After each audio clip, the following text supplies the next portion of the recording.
criteria. If I want to start to sleight of mouth this, I need to know a couple of things. I need to know, what would I rather have the person do? So for example, one of the things I'd like you to start thinking about, and as we start working with using sleight of mouth to actually accomplish something as opposed to just open up options in a belief, question is, what is the new belief that you'd rather have the person have, or that they want? Okay, so with this individual, what is the belief, what belief would you like the person to end up with? Well, there are several possibilities. I guess my goal would be not to change his belief, but to make him more flexible about the possibilities for other beliefs.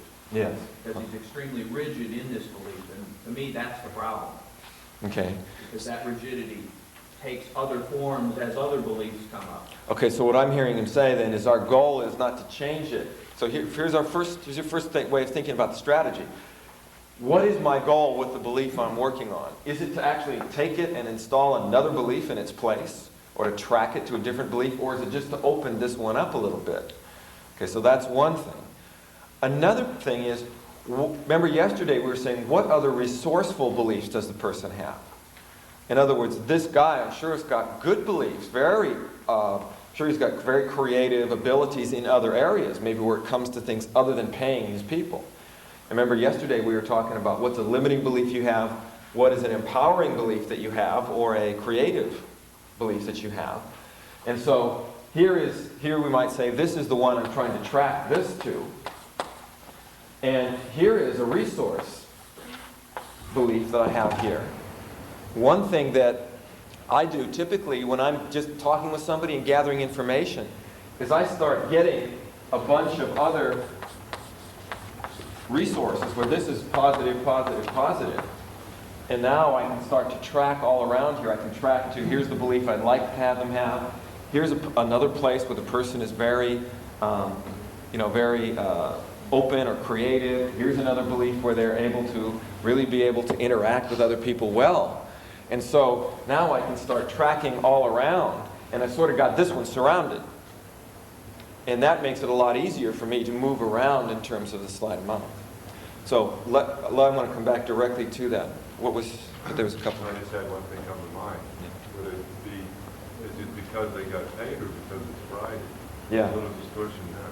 He says, was it because they got paid or because it was Friday? If you paid them at noon on Thursday, would they quit working all the way till Friday afternoon? By analogy, I think this person would say yes. Okay.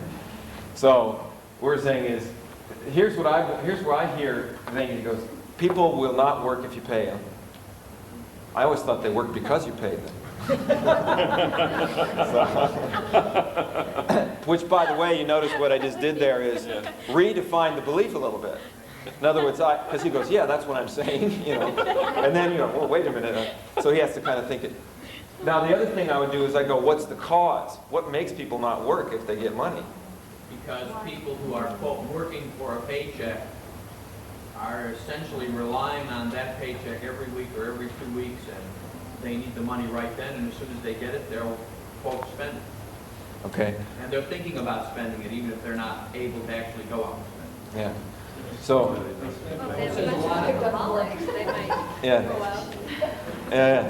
Okay, so here's a bunch of people here. We got some slider mouthers already here. Let's go with it, folks. Okay, what do you got? Okay, yeah.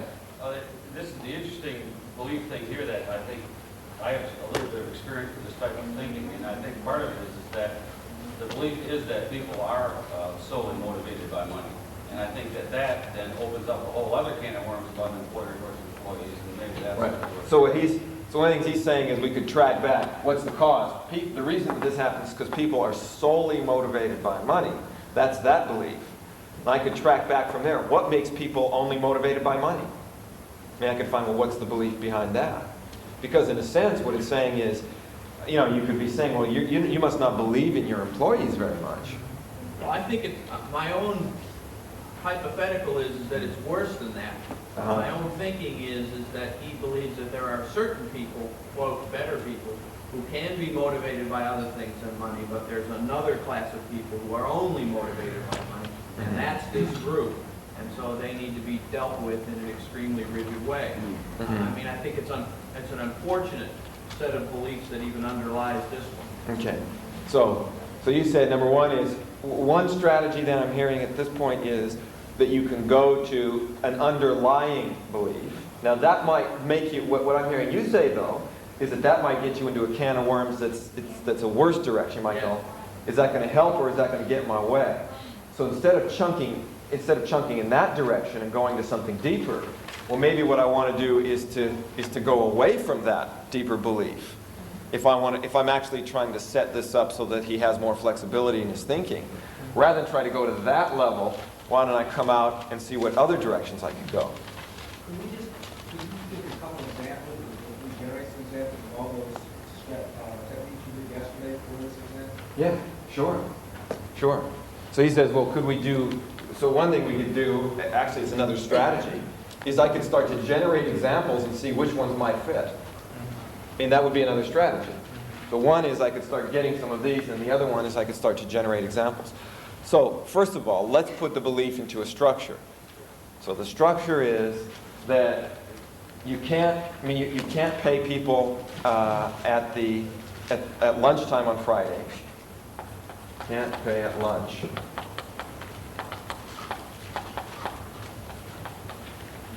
Or they'll stop working.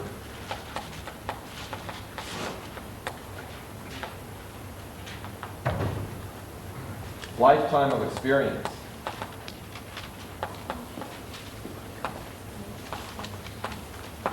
And the cause is that people are solely motivated by money.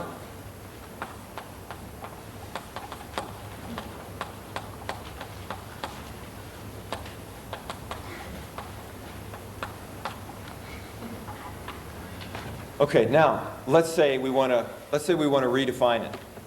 We could redefine any number of these. So I could say, well, it's not so much that they stop working as is that they start spending the money, that they start doing something different. Okay, so I could say it seems to me that your concern isn't just that they stop working, because they're still there.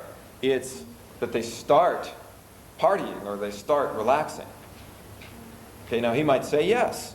And I go, oh, if he agrees with that, now I can go, oh, now relaxing might mean that there's stress taken off what they're doing. And if stress is taken off their work, maybe they can perform certain things better on Friday afternoons. So the question would be, which things do people perform better on Friday afternoons if they're more relaxed? Which kind of jobs might people do better if they're relaxed? I mean, I don't know what he would say, and this is where we'd have to do in the role play. This is just an example where I start making a chain of meanings. It's not that they stop working, they start relaxing. What else, positive things can I attach to relaxation that might actually be accomplishing work? Okay, so that would be redefined. I could go over here and say, it's not that it's not that they're solely motivated by money. It seems to me that they're motivated by lack of money, is what you're saying. Okay, so that's a redefine. People are motivated by not having money, so then I can go somewhere with that. But that would be redefining this side. Okay. Consequence of this would be, okay, if this is really true, and you can't pay people at lunchtime, or they stop working, you could either take I actually did a little bit of a positive consequence to that, where I was saying, well, I could make a positive consequence of them, not working on Friday afternoon, to say, well, what kind of things could fit in with people